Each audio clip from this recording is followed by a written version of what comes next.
Денес е првиот ден и официјално отворање на овој важен самит на кој ми е навистина големо задоволство што сум присутен и што можам да ви се обратам. На почетокот сакам да истакнам дека само со посветена работа и преку стратешко лидерство на кое што ги поставивме владините политики изминатите години, остваривме перспективи за просперитет на македонска економија. Дури кога ќе ја погледнете табелата која што ја извади Никица, таа табела покажува дека за една година 50%, значи 7 од 14 индикатори кои што ги покажа, се подобрени, а кај економските индикатори 50% од индикаторите исто така или се остварени или се подобрени. Така да, ако некој треба да добие заслуга за тоа, тогаш пред се тоа е економскиот тим на владата, чиј што представник тука, министерот за финансија денеска меѓу нас. Драго ми е што и Македонија 2025 преку насоката за дискусии што следат во овие од овие два аспекта препознава дека едното оди со другото, односно економскиот развој оди заедно со сите оние фундаменти кои што ги поставуваме и со навистина силно лидерство кое што е потребно за да државата напредува. И уште подраго ми е што сме пример и во регионот и во Европа, дека напредокот е можен кога се има фокусирано, храбро и стратешко поставено лидерство. И што денеска можам да зборувам низ конкретни резултати кои што верувам ќе бидат мотивација и охрабрување и за другите држави од регионот, но и за поединците тука во нашата држава да остварат конкретни резултати, да бидат помотивирани, да бидат похрабри и да носиме одлуки кои што се базирани на стратешки цели, кога го имаме предвид она што се случува околу нас на европскиот континент во текот на изминатата година, меѓутоа верувам и во годината која што е пред нас. Еден од клучните предизвици со кои што се зафативме и на кои работиме по 2017 година е реструктурирањето на нашата економија. Во 2018 година беше одобрен планот за економски раст и тогаш за прв пат почнавме покрај поддршката на странските инвестиции да ги поддржуваме и домашните инвеститори, бидејќи пред тоа помош добиваа само странските инвеститори. И ова вроди резултати покажа дека владата не е фокусирана само на еден од параметрите во економијата, односно растот на бруто домашниот производ, туку за клучно ја сметавме поддршката на компаниите, бизнисот, за да може да е подготвен, да одговори на предизвиците и да го донесе толку посакуваниот раст и развој во нашата економија. Токму затоа и странските директни инвестиции во кризни услови минатата година, бидејќи тоа беше најкризната година од по Втората светска војна, достигнаа рекордно историски највисоки износи од 753 милиони евра само во една година, и тоа повторувам во најкризната година во Европа и кај нас. Нашите странски директни инвестиции се на највисоко ниво во најкризната година и тоа два пати поголеми од тоа што беа во 2016 година. Инвеститорите кои што доаѓаат во земјата остануваат и го прошируваат својот бизнис, го зголемуваат бројот на вработените и создаваат додадена вредност во нашата економија, а доколку ги погледнете анализите, тогаш ќе забележите и дека нивото на плати, туку имаме представници на Советот на странски инвеститори, дека и нивото на плати веќе не е на ниво на минималната плата, туку веќе е над просечната плата во најголем дел од фабриките кои што работат во слободните економски зони. Минатата недела еден од најголемите производители на чипови за автоиндустријата, за авиоиндустријата, медицинската индустрија, 5G технологиите и така натаму, Јагео, одлучи да отвори нова инвестиција во износ од 205 милиони евра, најголема инвестиција од практично отпочнувањето со работа на слободните економски зони, која што во својот производствен капацитет ќе вработи 4000 луѓе. И ова е најдобра потврда за тоа дека прво ние имаме и ресурси, меѓутоа имаме и знаење да произведуваме нешто за што сметавме дека е незамисливо да се произведува во Македонија. И затоа на сите оние кои што сметаат дека на македонците постојано им треба туторство, дека постојано им треба некој да ги учи, постојано дека им треба некој основите да им ги покажува, ова е најдобра потврда дека кај нас ќе се произведуваат чипови кои што беше незамисливо да се произведуваат, исто како што веќе се произведуваат најсофистицирани делови и за BMW, и за Мерцедес, и за сите други автомобили и познати марки од Германија, Соединетите Американски држави, Франција, Италија и така натаму. Тука морам да напоменам дека навистина ми е задоволство што со воведувањето на новиот концепт на работењето на ТИРС во земјава ние имаме резултати кои што се навистина одлични. И најдобро зборуваат бројките за тоа што имаме направено во текот на изминатите години. Само во последниве 2 години се постигнати договори од над 650 милиони евра, што е над половина од вкупниот обем на донесени инвестиции во претходните 10 години. Со новата инвестиција, која што премалку ја споменав, овој износ ќе биде 850 милиони евра. Имаме над 16.500 вработени во зоните, што е за над 10.000 повеќе работници во однос на она што имаше во 2017 година. Во првиот квартал имаме речиси 1 милијарда евра извоз, што е највисоко ниво во последните 5 години. А минатата година беше постигнат највисок годишен износ на извоз од 3,7 милијарди евра од зоните. Тука ќе морам да напоменам дека минатата година во услови на криза Северна Македонија имаше и рекордна реализација на капиталните инвестиции во државата од 465 милиони евра, што е за 60% повеќе од 2014 година, која што година сите заради незината популарност ја сметаа за година на најголеми инвестиции. Значи сите споменици кои што ги гледате овде, целиот овој стиропор, е помала инвестиција од она што го направивме минатата година во текот на најкризната година. Значи минатата година инвестициите беа 465 милиони евра. Единствената разлика е што во тоа време за 1 евро инвестиција се трошеа 4 евра за реклама на телевизија. Сега за секој евро инвестиција не се троши ниту 1 евро реклама на телевизија за да се убедуваат граѓаните дека нешто што изгледа 100 милиони чини 400 милиони. Само во последните 3 години во услови на здравствена, економска и енергетска криза вредноста на капиталните инвестиции изнесува 1,1 милијарда евра. Пред нас е изградбата на коридорите 8 и 10D, со кои што Северна Македонија влегува на картата на Европа како раскрсница и која што навистина ќе направат да бидеме интерсекција на два важни коридори, тоа е коридорот 8 и коридорот 10. Тоа ќе ни овозможи околу 650 милиони евра да се влеат во нашата македонска економија со оглед на тоа дека проектот чини најмалку 1,3 милијарди евра, од кои што според договорот 51% треба да бидат ресурси кои што се од македонски компании. Економските импликации од реализацијата на овој проект се повеќе кратни. Тие ќе значат нови вработувања и нови пари од буџетот за инвестиции, што ќе има влијание врз бруто домашниот производ. Директно поврзани нови вработувања, согласно физибилити студијата, се 3000 нови вработувања. Дополнително се очекуваат и 5000 нови вработувања во индиректните дејности кои што нормално ќе бидат логистика на овој голем инфраструктурен проект, што се вкупно околу 8000 нови работни места во државата. Од аспект на инвестицијата, вредноста на проектот е, како што кажав, проценет на 1,3 милијарди евра, што за периодот 5 години во кој што ќе се изведува проектот ќе значи номинално 2% зголемување на бруто домашниот производ на годишно ниво. Тоа се нови пари од буџетот наменети исклучиво за инвестиции.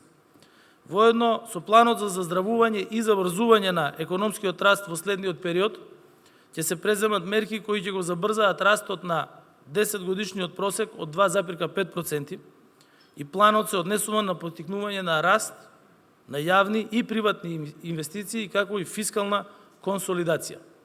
Тука мислам дека вреди да се спомене дека како резултат на соодветните политики на владата за подобрување на адекватноста на пазарот на труд, преку активните програми за вработување, стапката на невработеност континуирано се намалува.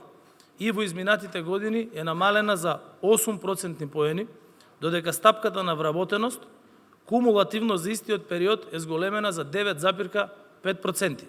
Така да, оние аналитичари кои што велат дека намалувањето на стапката на невработеност е заради иселување на луѓето, не може да им се потврди тоа со оглед на тоа дека ние имаме зголемување на стапката на вработеност во државата. Ќе потенцираме дека инфлацијата од октомври наваму бележи секој месец пад месец на месец. Навистина сум задоволен што предизвиците што ги донесува прво пандемијата, а потоа и војната во Украина, односно светската економска и енергетска криза, ги пресретнавме и ги разрешивме на задоволство пред се на граѓаните. Навремениот пакет антикризни мерки во висина над 760 милиони евра, кој беше оценет како најголема државна помош во регионот, според податоците на Светската банка, ние успеавме да го заштитиме стандардот на граѓаните. Ние имавме најголем пакет спореден со според бруто домашниот производ во однос на сите земји во регионот. Воедно, во истите овие кризни месеци и години успеавме да ги изголемиме и платите и пензиите.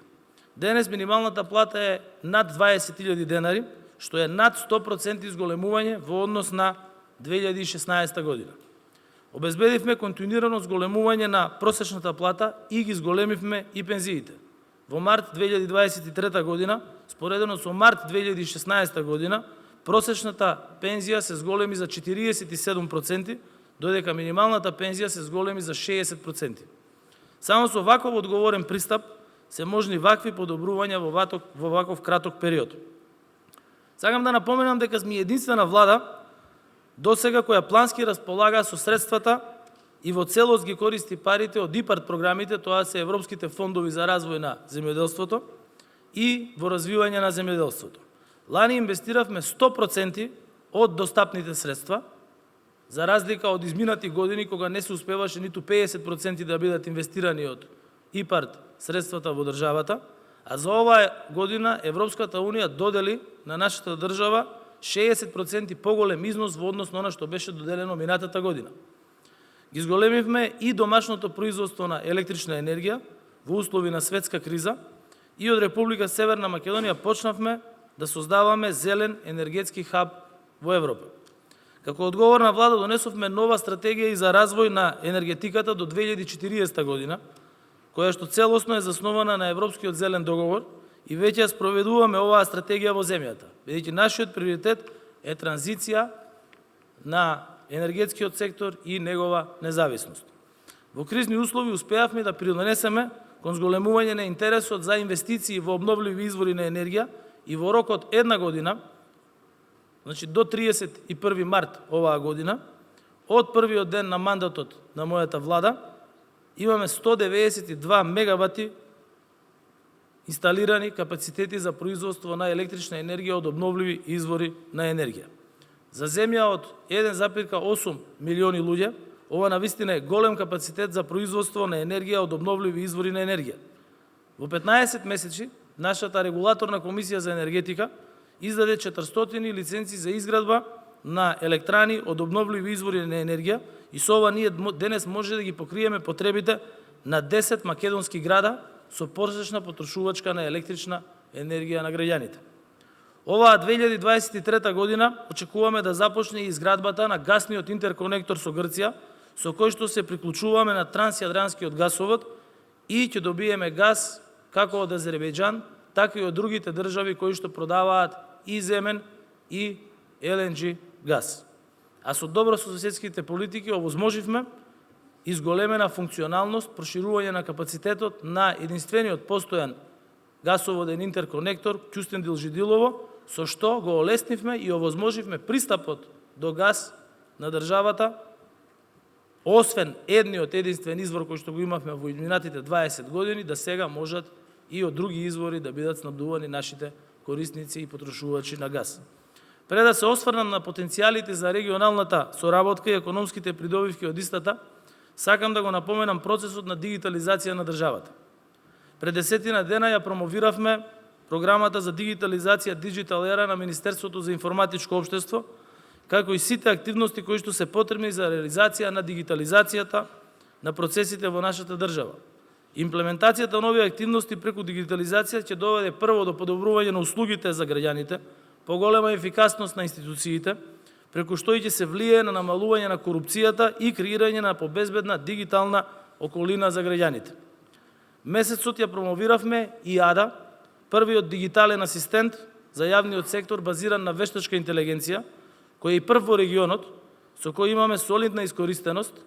Во првите 48 часа Ада, дигиталниот асистент, имаше 1321 граѓанин кои што имаа побарано и добиено информации од овој дигитален асистент.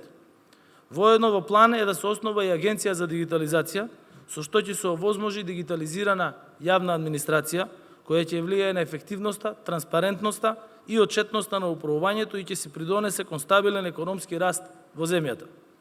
Ваква агенција за дигитализација ќе може да ги консолидира прво кадровските ресурси, кои што работат на ова поле во различни владини институции, меѓутоа да стане и конкурентна во делот на привлекувањето на IT кадри и инженери кои што знаеме дека се прво дефицитарни и кои што имаат висока цена на пазарот на труд, со што државата ќе може да обезбеди кадрите кои што се потребни на ова поле да работат како на дигитализацијата, така и на зголемувањето на сајбер безбедноста на државата, бидејќи што поголем степен на дигитализација, толку е поголема потребата од зголемување на капацитетите за сајбер безбедност. Оваа година ќе има и суштински реформи, засновани на клучните европски принципи за дигитализација на услугите, насочени кон трансформирање на начинот на кој граѓаните комуницираат со јавната администрација.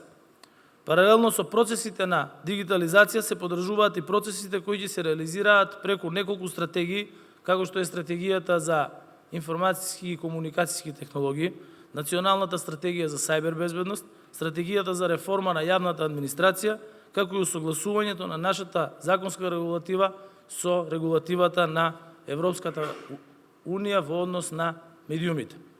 Она што сметам дека ќе биде особено важно за граѓаните е дека во рамки на процесот за дигитализација ќе се воспостават интегрирани сервисни центри кои го нудат концептот на едношалтерски систем и кои ќе бидат достапни на сите граѓани во 333 точки на контакт на државно ниво за добивање на многу услуги на само една локација. Овие ето-шалтери ќе бидат дел од инфраструктурата на акционерското друштво Пошта на Северна Македонија. На административните шалтери ќе се овозможи лесен пристап до сите услуги кои што еден граѓанин сака да ги добие, меѓутоа и обезбедување на услови за лица со посебни потреби да имаат приоритет за добивање на овие услуги. Се предвидува и субвенционирање на програми од стратешки интерес за државата, како што се сајбер безбедност, вештачка интелигенција, како и воведување на дигитална лична карта. Процесот за воведување на дигитална лична карта веќе е отпочнат, на него работи тим составен од повеќе ресори во рамките на Министерството за внатрешни работи со консултанти од Естонија и според естонскиот модел. Сите овие процеси на дигитализација покрај овие придобивки ќе ни помогнат и во справувањето со корупцијата во државата и ќе овозможат поквалитетни, побрзи и поефикасни услуги до граѓаните. Сето ова кое го спомнав се добри економски политики чие продолжување и унапредување ќе обезбеди раст и развој и на среден, но особено на долг рок. Ние сме денес земја членка на НАТО со почнати преговори со Европската Унија. Инвеститорите ја препознаваат државата како добро место за да ги вложат своите пари и да креираат дополнителен економски развој. Европскиот пат е неповратен процес. И затоа, кога ќе го видам слоганот на Македонија 2025, ако порано беше прашањето дали државата ќе оди лево или десно, напред или назад, тоа прашање веќе не се поставува. Бидејќи со влегувањето во НАТО, со носењето на тие тешки одлуки, со носењето на одлуката минатата година за прифаќање на заклучоците за отпочнување на преговорите со Европска Унија во собранието, нашата држава веќе преговара со Европската Унија. И од тој пат веќе нема ниту лево, ниту десно. Постои единствена дестинација, полноправно членство за државата во Европската Унија до 2030 година. Дали тоа ќе го направиме до тогаш? Или тоа ќе трае подолго? Сега зависи единствено од нас и од капацитетот, храброста и лидерството на сите политички лидери во државата да носат одлуки кои што нема да бидат важни само за нивните лични политички кариери, туку ќе бидат важни за еднината на сегашните и идните генерации на оваа држава. Затоа, и сум точно сигурен во одлуките кои ги носевме изминатиот период дека беа правилни. Владата на Република Северна Македонија знаеше дека членството во НАТО напредокот во европските интеграции и регионалното поврзување ги отвораат економските перспективи и тоа самите бројки тоа го потврдуваат. Тука е важно исто така да ја споменеме и економската соработка во рамки на иницијативата Отворен Балкан, чии основачи сме и ние, нашата држава, заедно со Србија и Албанија.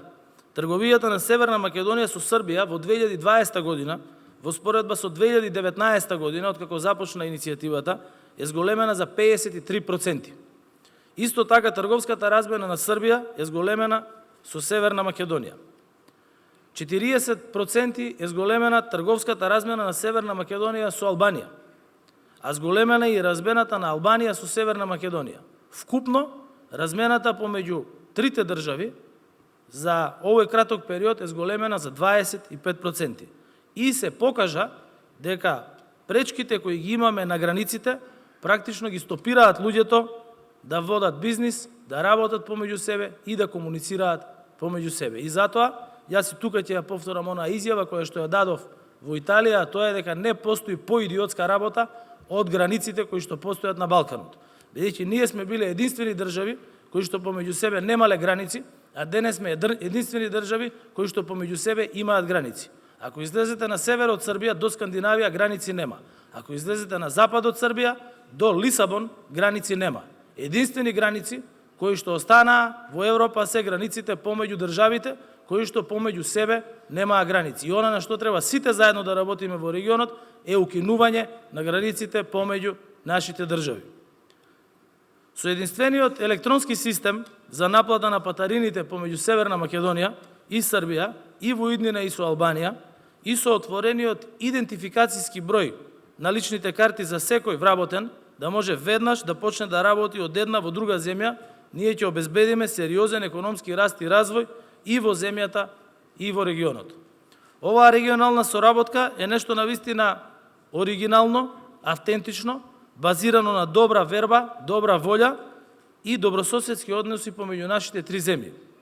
Таа не само што помага на нашите граѓани во нашите држави, туку помага и на сите луѓе во нашите три земји да се позиционираме меѓународно на повеќе полиња. Таа ни докажува дека заеднички сме и посилни и секако сме поконкурентни. Би можело уште многу да говорам, низ аргументи за тоа каква поврзаност има стратешкото лидерство со просперитетот на економиите, но би завршил со неколку констатации. Го деблокиравме патот кон Европската Унија. Преговорите со Европската Унија се отпочнати. Државата е полноправна членка на НАТО. Дел сме од регионални иницијативи со кои што има посилен проток на луѓе, стоки и услуги, на кои што принципи базира Европската Унија, и формираме заеднички регионален пазар на многу полиња, со што ги зголемуваме конкурентноста и интересот за инвестирање во нашиот регион, со тоа и во нашата држава. Република Северна Македонија е во сосема поинаква позиција од онаа во која што беше само пред 5 години. Односно, од изолирана и безперспективна држава создадовме интегрирана и перспективна држава. Денес сме држава која што е пример како со стратешко лидерство кое добило мандат од граѓаните може да се гради просперитетна економија и со тоа и просперитетна иднина и за своите граѓани и да се придонесува во регионален и во европски контекст. И се надевам дека ова моје обраќање ќе биде добра основа за интересна дебата во следните 2 дена на самитот Македонија 2025 во Скопје. Сакам од срце да ви се заблагодарам прво за поканата и за вниманието со кое што ме изслушавте. Ви благодарам.